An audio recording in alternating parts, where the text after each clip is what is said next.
Good evening and happy holidays. Whatever holiday you're celebrating, it's okay with me. I hope you're having fun. Tonight, Hungary's 4IG plunks down 100 million for Axiom. They could certainly use it. Rocket Lab signed a huge new deal. Astrobotics signed a $17.5 million deal with NASA for making some reusables for them. We've got two NATO intel services that believe wholeheartedly Russia is developing a new anti-satellite weapon to specifically target Starlink.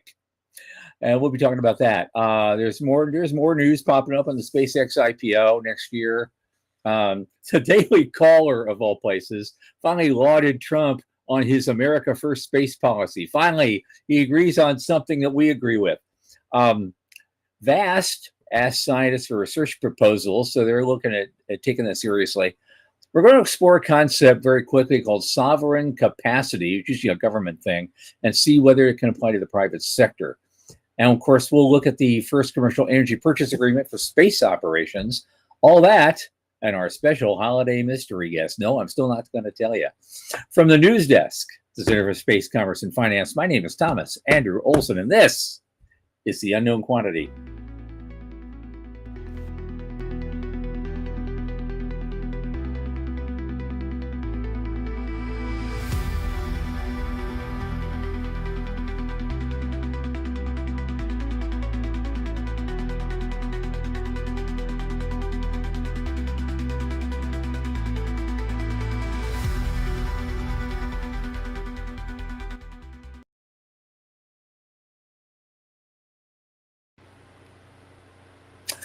And as you know, of course, like always, this program is sponsored by the Center for Space, Commerce, and Finance. And what do we do? Well, of course, you know, we champion and strengthen emerging space startups and space-adjacent enterprises worldwide through advisory and access and advocacy. And our pitch events and world-class boot camps fortify startups to be better investor-ready. Now, a lot of our work, especially this podcast, is supported by listeners and fans like you.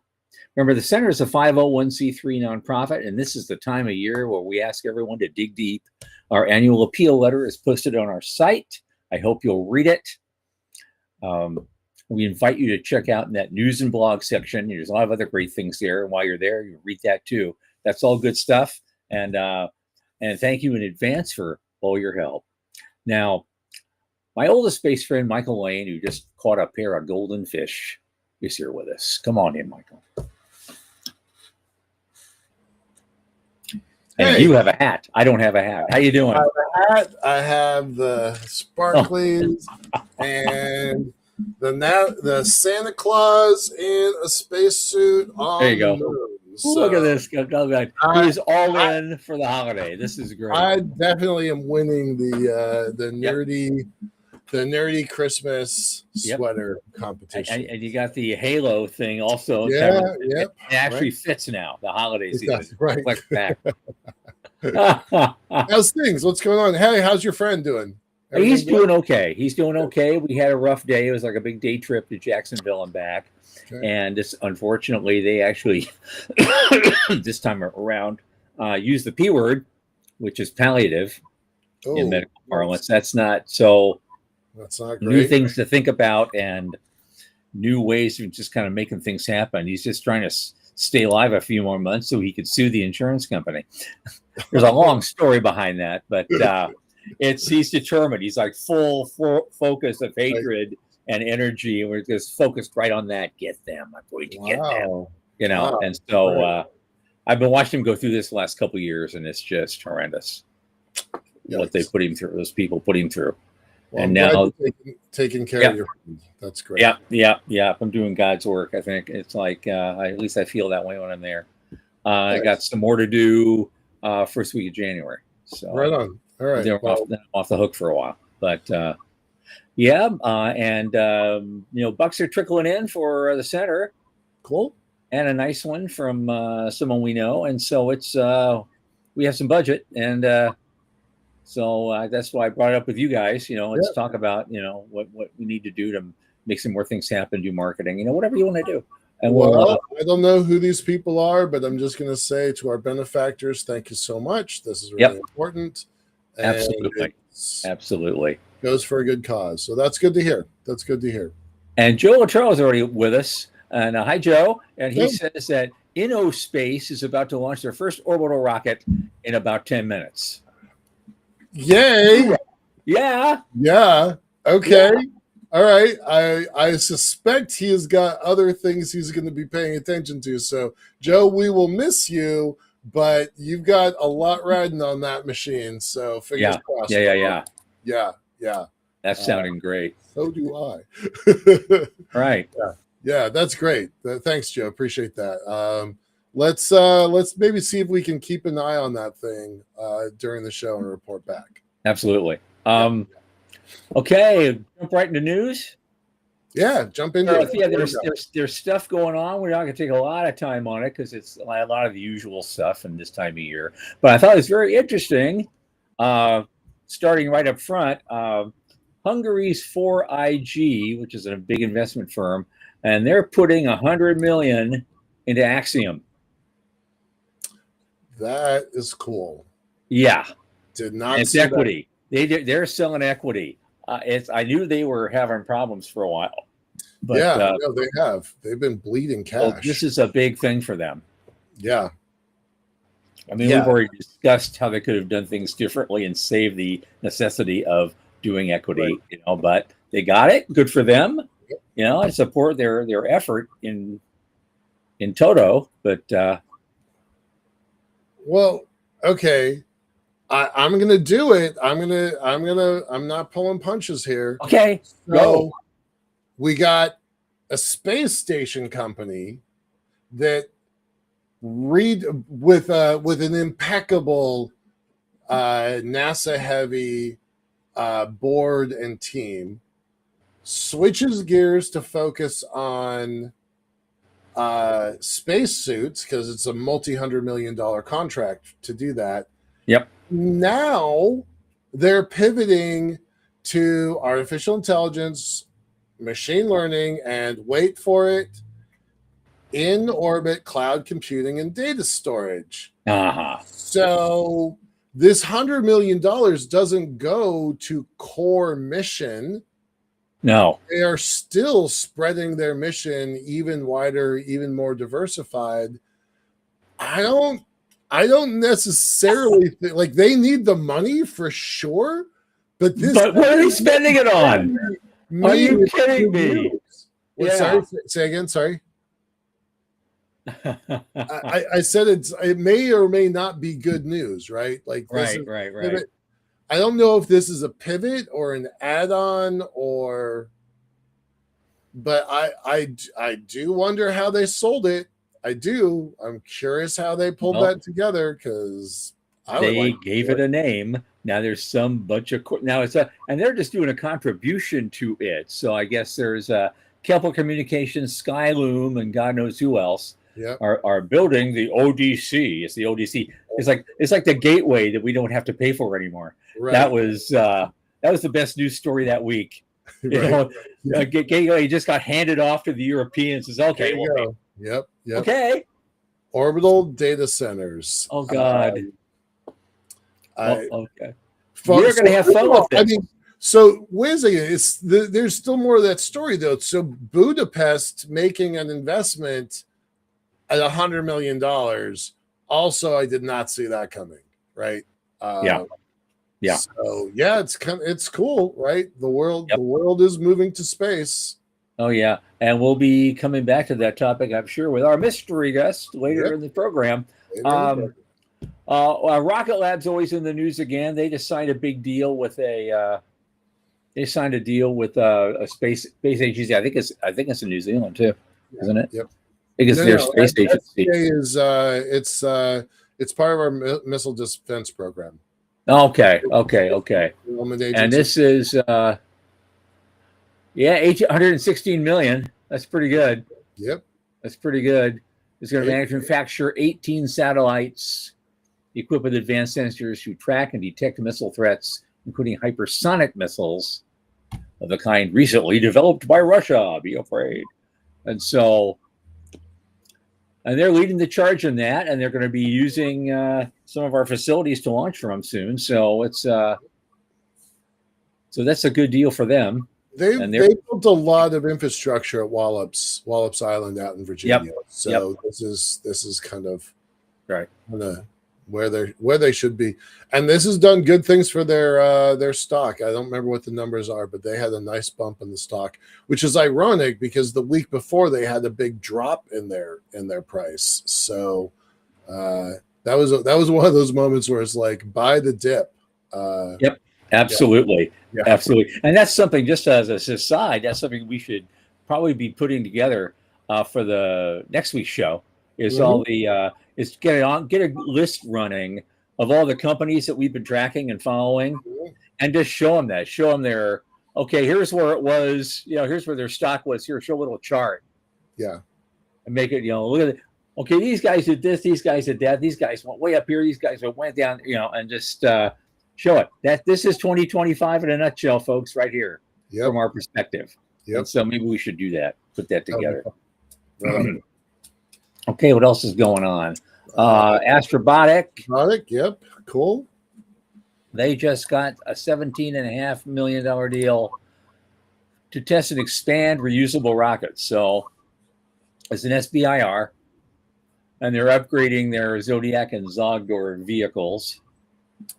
So reminding people that that vehicle actually had its start not from the X Prize, not from the Google Lunar X Prize, but from the Northrop Grumman Prize that the X Prize managed. This is Maston's stuff. Yep. This is the remains of Maston's. Right. Maston was bought by Astrobotic early in the year, late last year, early in the year, this year. And so this is what's happening. I do wonder how they're talking about a federal SBIR grant when the SBIR program has been we're decapitated right now until Congress locks something in. Yeah. So I don't really understand that. Yep. But I guess they had 14 million left in the kitty to upgrade, Zogdor or whatever it is. Right. And so, but I like what they're doing, and I just want to shout out to them. Sure. Now here's the weirdest story of the week. I think this is the weirdest story of the week. It says 2 NATO nation intelligence services suspect. I'm just quoting directly. Russia is developing a new anti-satellite weapon to target Elon Musk's Starlink constellation with destructive orbiting clouds of shrapnel, with the aim of reining in Western space superiority that has helped Ukraine on the battlefield. Pardon my Cronkite imitation. Yeah. It's. I think that's wild. It sounds vaguely important. It's one of the terms we use, but I'm not sure why yet. Is it real? Oh no, it's real. They call it a zone effect weapon. The chief science officer of Space Force back in 2018-19, Dr. Mosier, was talking about that technology 5 years ago, 8 years ago.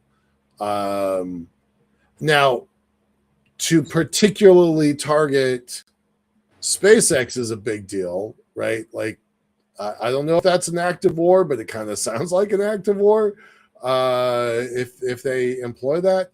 But reminding people, Russia is the only nation that has used a anti-satellite weapon twice. Right, America, India, and China have all done it as a proof of capacity, but Russia has done it twice as a proof of willingness. Yeah, right? It's an old tech. And as Shover mentions in the comments, I was going to mention it too. This goes all the way back to a Brilliant Pebbles concept. Yeah, right. Yeah, 40 years ago from the Reagan Star Wars program. And so, except the only thing this can really do in modern day, when we look at modern problems in orbit and beyond, all this thing is going to do if he deploys it, Putin, is create chaos. Right. Just create orbital chaos not just for him, not just for Starlink, but for everybody. Right. Yeah. It's chaos, absolutely. And that when China did their anti-satellite test, they did it with a high orbit, a high inclination hit. So the debris went high on purpose, right? Because Yeah. China's smart enough to know what they're doing. That was a denial.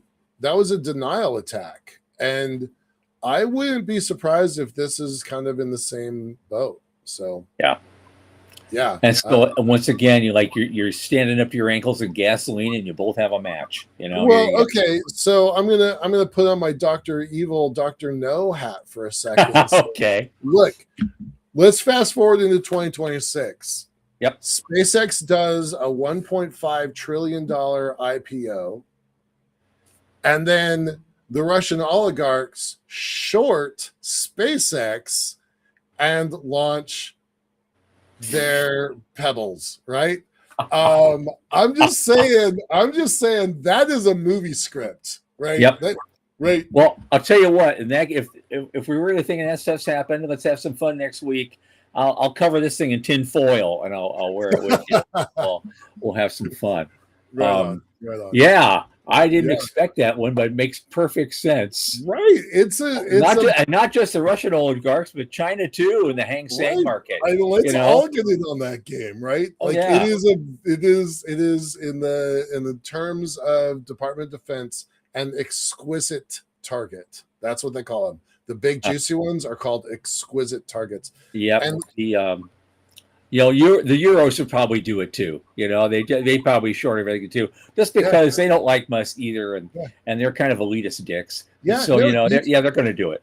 You could wait. I would wait until we're public, and then bomb the shit out of orbit, and there you go.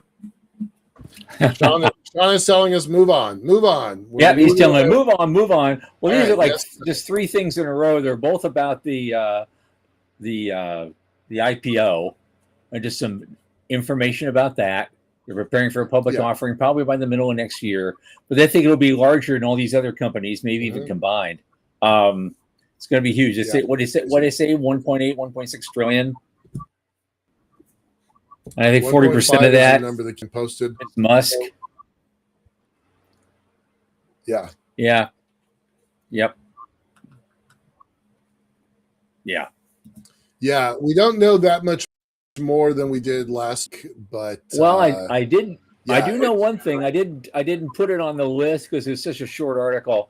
But there's inside track on the street says that Morgan Stanley is seen as the front runner in this. That's worthy of a Christmas bonus. Whomever lands that contract is going to have a good day. Absolutely. Yeah. Okay. JP Morgan just last week put Bezos on their advisor list. So I think that kind of automatically pushes JP Morgan off the list because there's too much rivalry there. So right. All right. Let's get to your piece, the one that I was surprised to see. Oh, the Daily Caller piece. Yeah, that thing is so damn funny. Just because I like the title of it specifically. Trump finds pet project that's actually worthwhile. An America First space policy.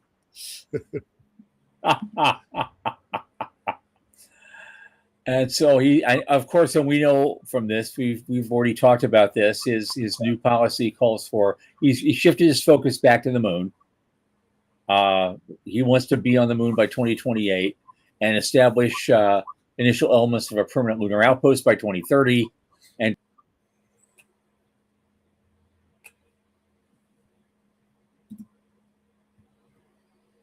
did you just go silent? Yep, you just went silent. Well, I will finish reading it. We're looking to have so this all came out in the executive order that we got a couple days ago, but it's a pretty good read, that executive order. One thing I was a little disappointed about was that they're killing the National Space Council. Pence was really into space. It doesn't look like J.D. Vance is as interested. And usually that space is part of the vice president's portfolio. So I'm guessing that's why the National Space Council has been cut. But the rest of the program, the rest of the executive order is quite good and quite impressive. So it's worth looking at. We could probably put a link on it. Yeah, I see that. I'm not sure where he is, but I'm sure he will be back soon.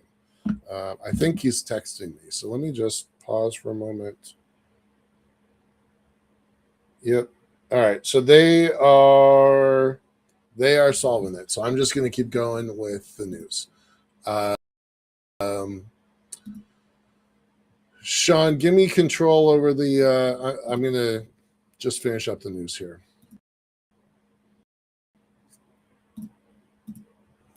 Yeah.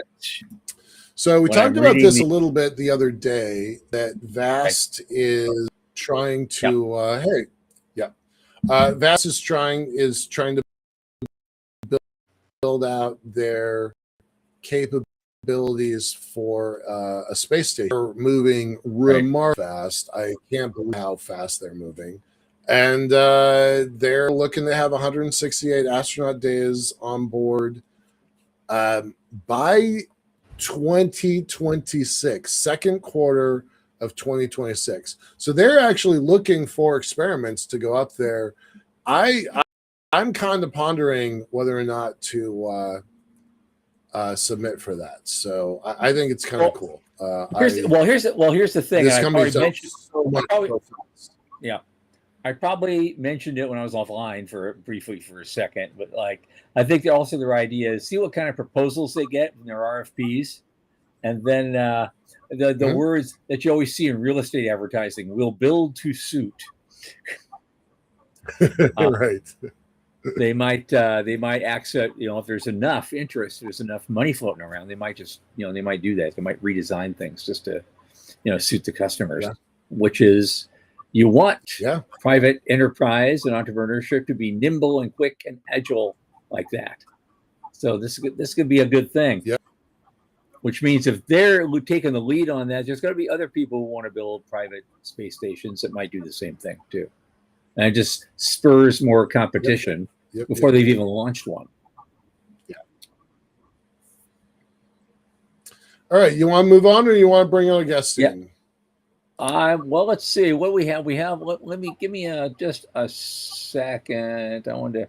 Well, I guess we're not. Maybe next time we can cover this, or some other day. There's a great space review article. Let's do the sovereign capacity next week, and then the power grid one we covered. So let's bring. Okay, you've covered that one. Okay, that's fine. Great. Yep. Gone. It's gone. Yep. We're good. Okay, I've kept the secret. I didn't know the secret myself until I logged in just before the show, and so. Our guest tonight I think he's the second time on the show, and he's quite smart and he's quite accomplished. And his favorite pet peeve right now, you're going to find out about, and we're going to rant about that together for the next 35 or minutes or so. Shubber Ali coming in, the original space cynic. How you doing, man? I'm doing great, Tom. Good to see you again. Hey, Michael. Good to see you. Are you gonna be around in March for Satellite? I will actually. Yeah. Good. And we will hook up. We'll have our lunch again there. Yes. Good. Absolutely. Good. I had to nail that down first. So yes. Send me the invite. I'll put it in the calendar. Okay. Okay. So we let off with a story that ties into what you want to talk about. Axiom got this funding, and they're going to apply God knows how much of it to building a space data center.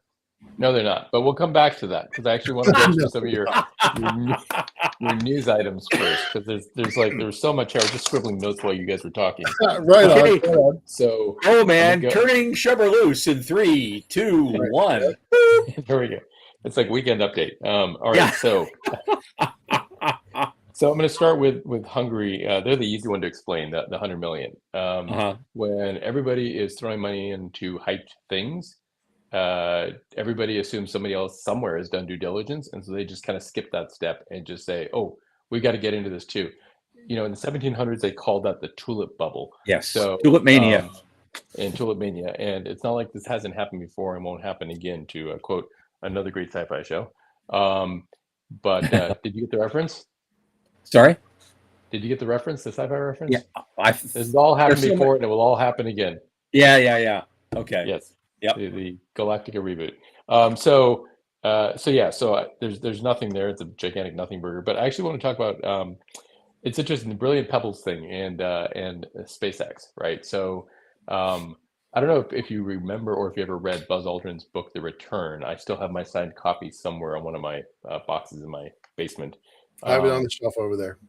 Yeah. Now, if I recall the plot correctly, North Korea sent a nuke into space, and essentially the pulse, the wave, all of that just did all kinds of havoc up there, including, of course, damaging ISS, and the astronauts had to be rescued, right? Which is part of his whole thing about building a reusable rocket, which we'll come to a bit later. But this idea of shooting stuff into space to cripple our assets, yes, they could do that to SpaceX, obviously, and it would not be like it's pretty much impossible to prevent. They can also do it to our entire like defense infrastructure as well. As hardened as they are, they're not that hardened, Right. and that actually now is our Achilles heel because we're so dependent on that technology, right? Mhm. If you just said if we all went back to 1950s, 1960s style technology, would we be able to win a war? And the answer, I think, is no, right? So the idea that they can send up, this is, I think, why we've never taken on North Korea directly, because they already have the capability to shoot straight up. They might not be able to reach us, but they can reach that, and Right. they can fire off 5 nukes into space, and GPS goes, there goes our telco network, there goes our utilities grid, there goes a whole bunch of stuff, Yep. and they can decapitate us. Would we nuke them? Sure, it doesn't matter. Like The damage is you wouldn't done. recognize it. Damage is done, and Right. and there would be no one there to pick up the pieces. So they could effectively cripple the U.S., which is why any country with half a brain goes, the best way to keep the U.S. off our backs is to have our own nuke, right?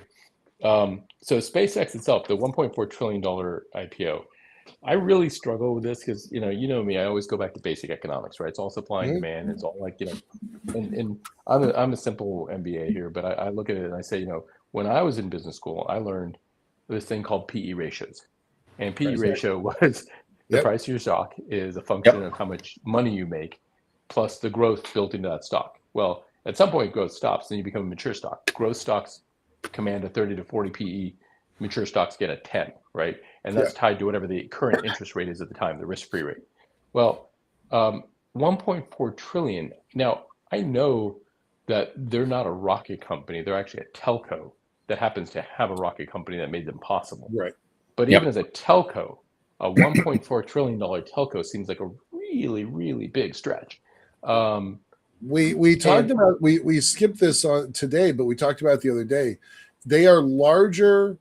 This would put them larger than Raytheon, Boeing, Lockheed, and one other. Like they're like 6 major aerospace companies combined don't hit that number. Right. And so if you just look at the launch business itself, they have the reusable rockets, and that gives them the ability to create Starlink. But as a rocket business, you can actually measure the size of the rocket business, and it's not a $1.4 trillion business, not by any stretch of the imagination.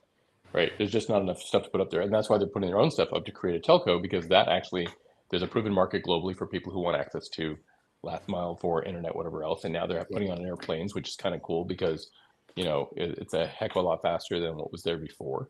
I've had it once on an airplane, and it was like night and day in terms of capability. It's like comparing current internet on most planes to the old airphones. If you remember the GTE earphones, it's kind of like that. Right. That's and that's exactly. I had it on United once, and then every other United flight I've been on is that crappy thin bandwidth Wi-Fi. I'm like, what the hell is this? But the hype bubbles. What's interesting is they keep moving from hype to hype to hype because, and I'm going to come back to this podcast later that I've been listening to that really, really digs into this in great detail. It's because a growth stock can't stop being a growth stock or the stock price crashes. As soon as it goes from growth to mature, all that extra 20 to 30 on the multiple goes away.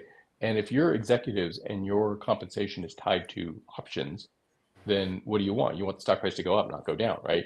Yeah, and nobody wants to be at the helm of like Campbell's Soup when they can be at the helm of, a fast-growing tech company.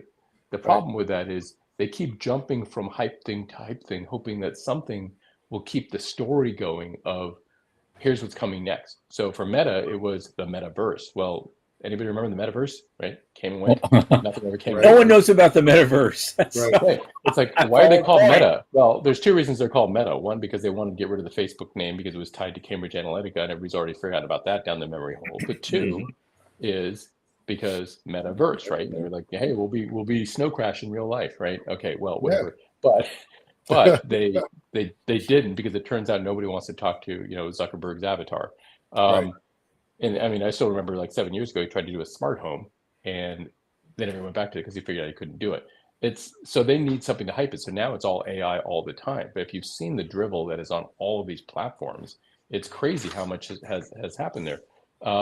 The last one I get to, and then we'll go to the my actual pet peeve right now, which is when Tom was alluding to, is the private space stations. So do I think they're a good idea? Yes and no. Yes, because NASA clearly doesn't know how to run one. And I don't say that as a criticism of NASA. I say bureaucracy and government, like procurement and manifesting and everything else that goes with it, made ISS impossible to do actual business on. Right.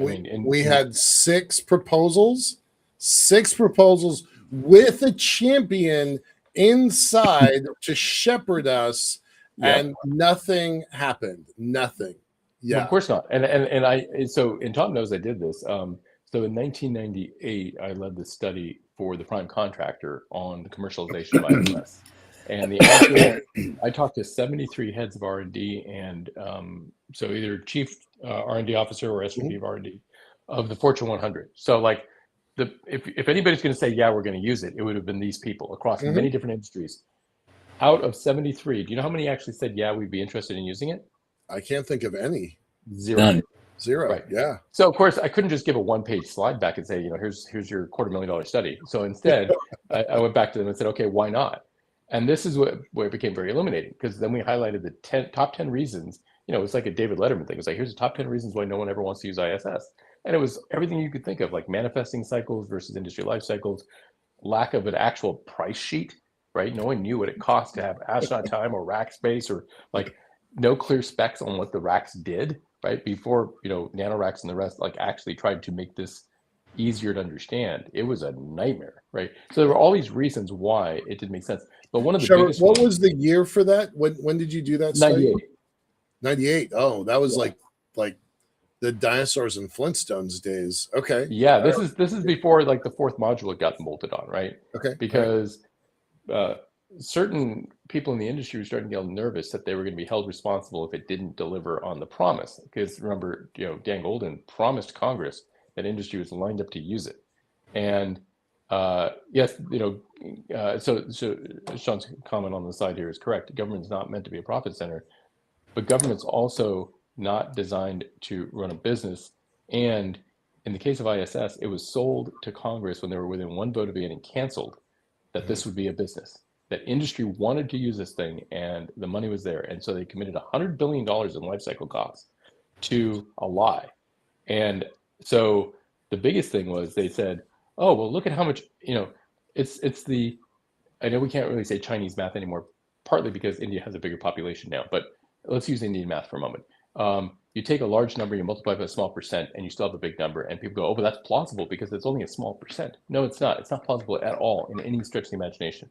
You have to work from the bottom up. So what they did was they said, we spent 80, and this is back in 1995, $96, right? So you have to kind of adjust for inflation and all the rest of that. But in $1995, we spent in the US roughly $80 billion on R&D. And they said, well, ISS is only looking to cover a third of their operating costs, which at the time would have been $400 million because they spent $1.2 billion on operating costs. They said, we can spend $400 million. Of that will come from commercial users. Now that sounds kind of plausible, right? You're like, okay, well, that's only, half of 1% of the R&D in the U.S. Yeah. But it's still a lot to cram into a tiny little laboratory in space. Mhm. Except it was also a gigantic freaking lie. And here's why. Because that $80 billion wasn't all one kind of R&D. There's actually 3 different kinds of R&D. There's basic R&D, which is you doing like science. There's applied R&D, where you say, well, can I do something with this? And then there's production R&D, which is, how do I make this at scale, right? Okay, so I figure out how to make a contact lens in 0G. I might be able to do one, but if I want to make like 1 million of them, you need to actually set up a production R&D line, right? Right. If you look at that 80 billion, only 8 billion of it was actually basic R&D. The rest of it was applied in production. Only basic could be done on ISS. So now you're saying 5% of all the basic R&D in the country is going to be done in that one little laboratory floating around up there by 6 astronauts? Nope. And I mean, it doesn't make any sense on the face of it. So that's the kind of like, okay, is there actual demand? Sure, there's demand. I don't know how much there is. I haven't looked at this in years. But a private station is more likely to pull it off, assuming they can get the rest of the logistics working, which requires, cheap, reusable access to space, regular manifesting cycles, low price point, blah, blah, blah. All that, Down all that mass stuff. because you need to get the product back home. Yep. Yeah, and you're not going to use that thing, by the way, because it doesn't exist. Right. Right. But it looks nice on the wall. Yeah, I'm so glad I grabbed that poster back in the day when they were a client, because like that's a collector's item right there. I can't see. I can see the shape, but I can't see the logo. Who is it? Oh, well, this is. Sorry, I have to bring it down for you just so you can see up close. Someday I'll donate this to some museum. I don't know if you can see it without the reflection, but this is. Oh, wow, okay, yeah. This is Venture Star. This is a replacement for the space shuttle. Wow. Yeah, the one that never got built. Remember all the titanium they sucked up from the golf market?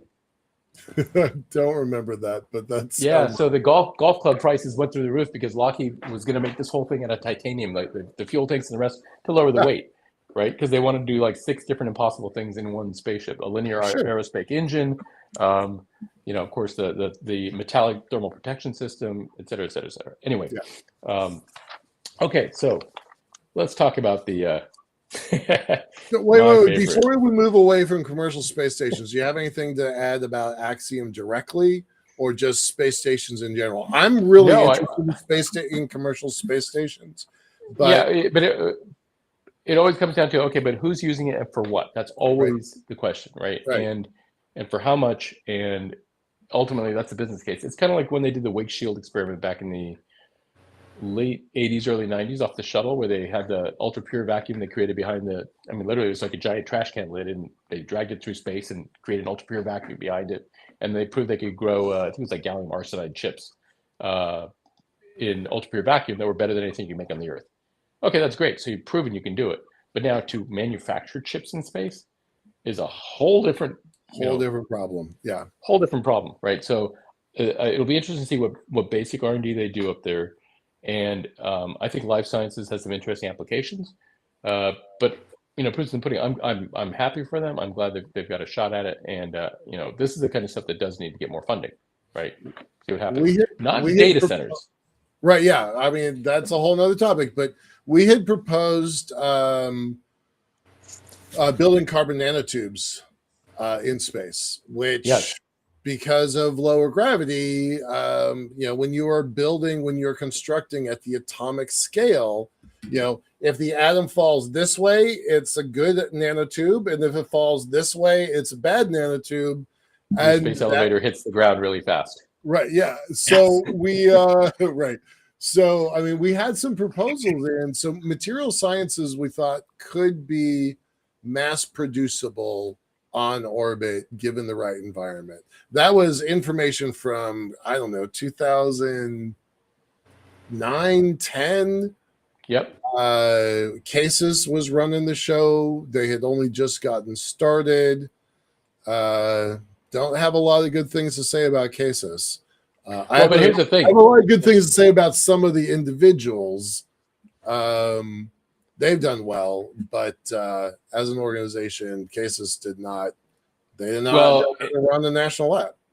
And again, even with something like that, manufacturing it at scale would require the one thing that wasn't stalled for until 5 to 6 years later, which was cheap, reliable, reusable access to space, which we finally have now, and we're getting more and more of, which is only a good thing.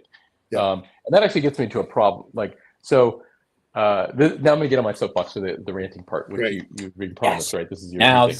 Okay. this is So why I'm going to start with why I have come to the point that I have a love-hate relationship with LinkedIn, because LinkedIn has become, well, it was already kind of the Facebook of business, which was terrible because people are like, come on, this is actually your business profile. Stop posting like you're like on Right. Facebook Right. or X or whatever. But most of the posts I see now are actually, and it's so obvious once you like, I can identify the parsing and the voice and the spacing of an AI generated post. That's all I see now. It's just AI generated posts that people are pretending to like, oh, look at this great thing I wrote. It's like, you didn't write that. ChatGPT wrote that, or Claude wrote that, or Gemini. I mean, it's like, it's so obvious. But the worst part is it's all become this crazy tech boosterism, particularly focused now. And maybe it's just the algorithm is broken. And so all I get now is data centers in space all the time.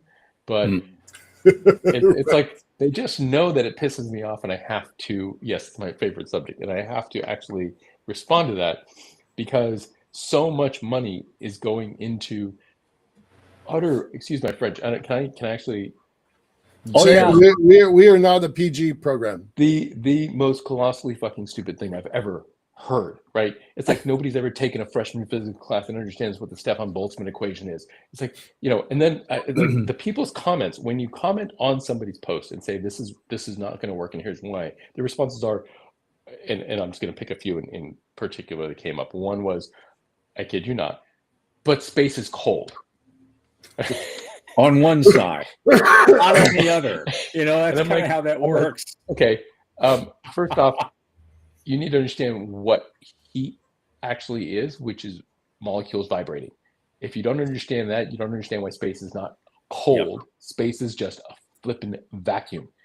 There's nothing to radiate the heat out with in the traditional sense. Okay, so we'll come back to the whole heat thing later. But then ones are, well, but Starlink was impossible. Like, no, teledesic was impossible. Starlink was not impossible. The difference is Starlink had SpaceX.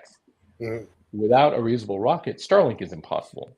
Right. For economic reasons, not because you couldn't put 10,000 satellites in space, but you would go bankrupt doing it. Iridium already proved that 30 years ago. Motorola is smart enough to set them up as a separate company and just take their cash, but offload the debt to Iridium. But Iridium burned $5 billion to prove that putting satellites in space is expensive if you don't have a reasonable rocket. Right? And they went bankrupt 4 times. And when they finally one loses count, it was 1,000 to 1 ratio. Like, yeah.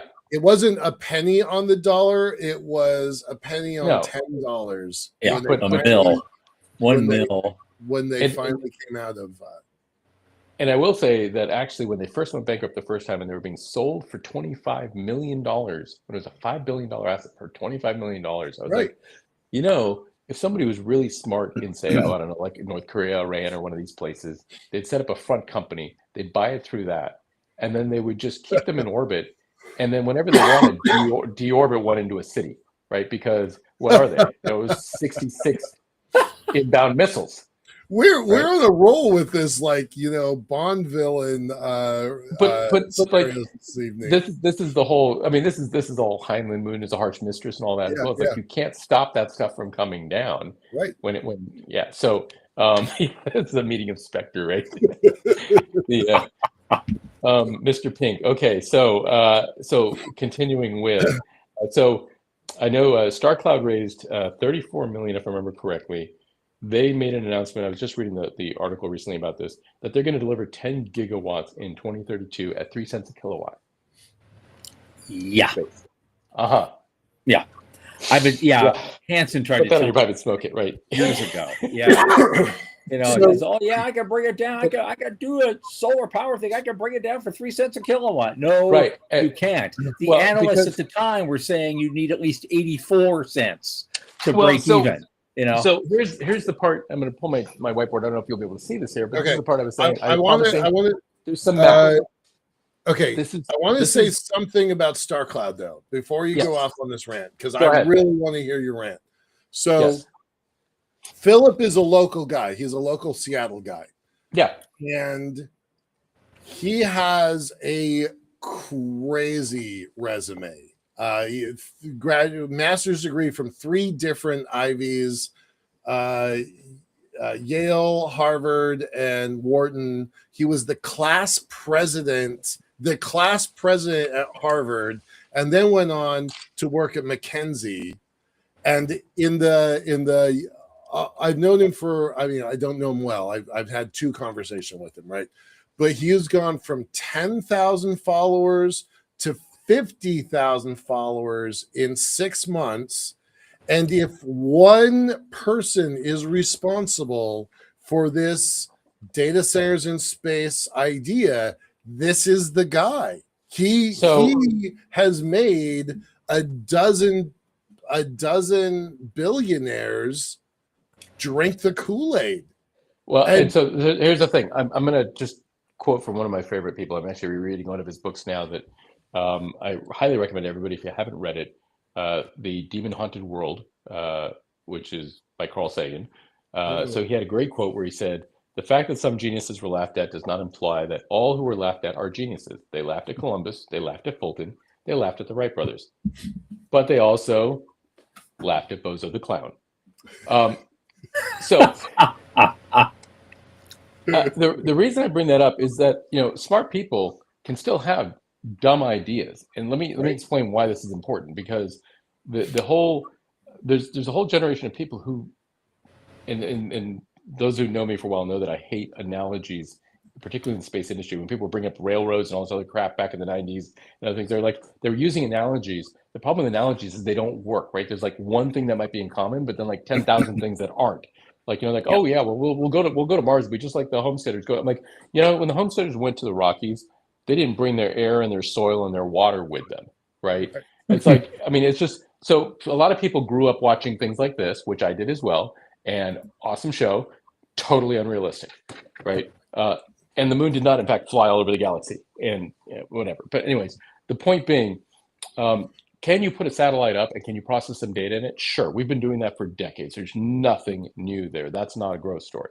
This idea that you're going to move 5 gigawatts, 10 gigawatts, 20 gigawatts of processing power up into orbit is a smokescreen on 2 levels.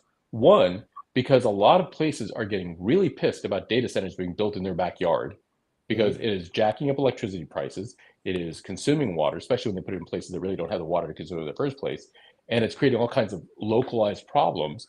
Like there's actually a big data center they're trying to build right now near us, and it's getting voted down, as it has been in other places, because people are like, I don't want that in my backyard. So they have to distract by saying, oh, but we're gonna put them up in space. So just give us some time. They do this hand waving thing that pretends like, oh, it's all gonna be okay. Just give us a little bit of time to get there, right? I don't think it's gonna be an issue for a different reason, which is that the AI bubble is gonna pop long before that happens. But the data centers themselves in space violate a fundamental premise. Putting a small satellite up that can process some stuff online is fine. When you try to do this for 5 gigawatts of power, ISS has what, about 200 kilowatts of power on there? And look at the radiators they have to have on the thing in low Earth orbit. And yeah, so some people are like, oh, well, because I was saying, you're going to have to put it at a higher orbit as well, right? LEO is not a place to put a 5 kilometer square array unless you want to rip it apart by every satellite flying by, right? And then what you have is just a lot of debris. So, okay, you have to put it at a higher orbit. Then you get to the second problem. When was the last time we had an astronaut above LEO? The first one in 50 years is going up next month, 2 months from now. The first one in 50 years. First one in 50 years, right? Yeah. Have we done a lot of construction then up in MEO or LEO with people? No, not really. Why? Because they would get killed by radiation, right? You can't stay up there very long. You got to fly up and go past it and come back, right? So, okay, so you're going to build this thing autonomously. Have we ever constructed anything autonomously in space and at the scale of what they're talking about? No. So they hand wave engineering problems and pretend that they're like, oh, but it's just engineering. We've solved this. Look at what SpaceX did was impossible until they did it, right? Then they start bringing up these metaphors and they're like, or analogies. They're like, oh, but it's been done. It was never done before. No one believed it. I'm like, yeah, Delta Clipper did it in the early 90s. Mm-hmm. We were on track to have a bunch of reusable rockets back in the 90s, and the internet came along and blew up that entire industry. All the money went into the dot-com boom. that was just starting to go into space companies back then. Remember the Kisslers and the Pioneers Yeah, and the yeah, Rotaries yeah, and the Space yeah. Access and the rest. I mean, there were companies that were doing this. Even Poof. Buzz had one, Starcraft Yeah. Whistles, right? And people were trying to do reusable because they knew you had to change the economics. People didn't think Elon could do it, except for all the engineers who worked there, because they knew you could do it, but you still had to make it work. And it took them, what, 3 crashes before they finally got it to stick the landing? Yep. And then once they did it, rinse and repeat, and they ate up, Boeing and Lockheed are long since gone. ULA is on the sale block. Tony et cetera, et Bruno cetera. left today. He just quit today. Yeah. He just Yeah. quit today. Yeah. Right, So but like they could have done it. They could have done it. Boeing could have done this. Lockheed could have done it, but their business models didn't require it, and Right. the dinosaurs didn't see a reason to change a very profitable Delta II line or a Delta IV or an Atlas V. So why would they change it? Because they didn't understand that when you had cheap access, you could build a Starlink. But again, back in the 90s, people didn't have broadband, so there wasn't a need for it the way it was, in 2015. It's all about timing. I mean, there was a great TED Talk. The single biggest driver of success in a startup company is not the management, it's not the ideas, it's timing. Right place, Right? right That's time. all it is. Right place, right time. So we'll come back to the AI bubble, right? Because so they're talking about wait. We're running out of time, and I'm dying to see your. So you'll on your screen, it's reversed. So you're gonna have to walk people through it. No, it's the camera. Okay. Don't worry about it. But you're gonna have to walk people through it. So this is a Stefan Boltzmann constant, which is just a constant, right? It's a number. A is the surface area of the array that has to radiate the energy. There you go. It's fixed now. There you go. Thanks. And then T is the temperature at which it's radiating at, right? Okay. Those 3 things then define how much you're able to radiate out in terms of energy. When you do the calculations for a 5 gigawatt data center to drop off that much heat that's being generated by those, really, really power hungry GPUs, you need an array that is almost 5 square kilometers in size. We have never built anything close to that in space, period. So it's just hype and crack smoking. But the worst part is there's a certain kind of this weird billionaire bromance thing that goes on where people are like, oh, but they're rich, so they must be smart. And because they've done one thing successfully, anything they do must be successful. I'm like, no, actually, there's a lot of things they've done that are not successful. You could look at Amazon's track record. I mean, hell, Alexa's lost $26 billion. Even the Wall Street Journal wrote about it, right? It's not everything they do works. The Fire Stick is, their TV thing, dead. Bezos knows when to quit things. The difference here is this is not about actually doing it. It's about keeping the hype machine going because they want to deflect from the fact that people on the ground are getting pissed off about these data centers.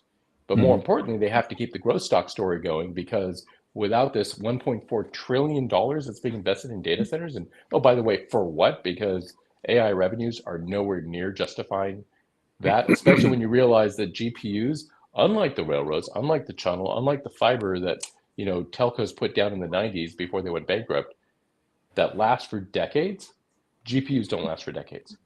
So if those data centers don't pay off in 5 years, there's a lot of pain that's coming with it, right? Well, here's the thing, because you said 5 square kilometers of stuff, and you mentioned this in an article a while back, is that and now that we're having the new threat that Putin might be deploying his own brilliant pebbles, what's that going to do to a 5 square kilometer? It's gonna make about 50 square kilometers of shrapnel is what it's going to do, which will then do the rest of the damage that needs to get done. You don't have to put a bunch of pebbles up, just a few that do the job, because you're not going to move a 5 square kilometer array out of the way of incoming debris. It's not like you can move a satellite up or down or left or right. That thing doesn't move fast, right? So where it gets interesting, and I got to shout out this podcast before we run out of time.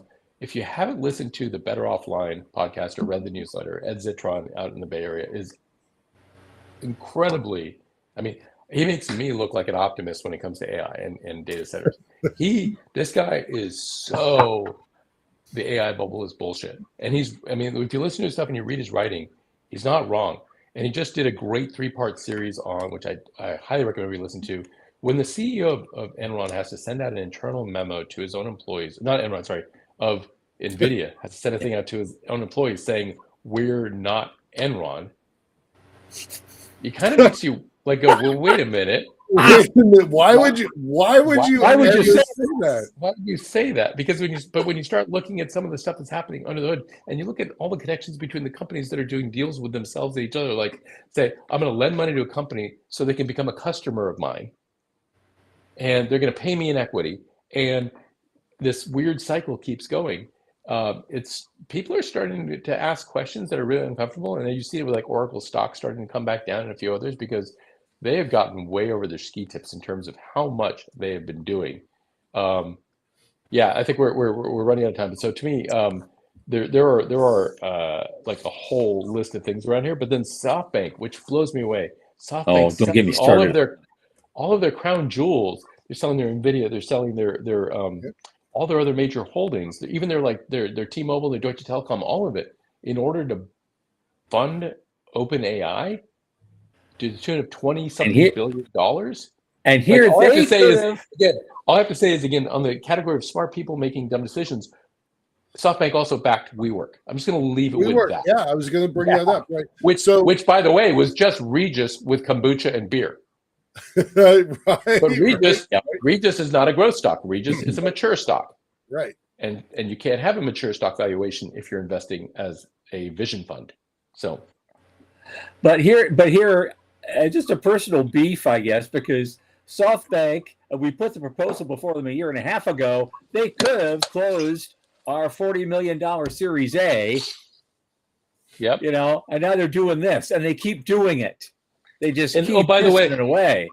Engineering is hard for those who don't recognize this. Do you guys know what this is? Oh yeah. Yeah, I do. Yeah. Yeah. What is it? That's the model from 2000. No, it's 2001 not. Space It's Odyssey. not. No. Oh no, that's It's their not. no. That was their test.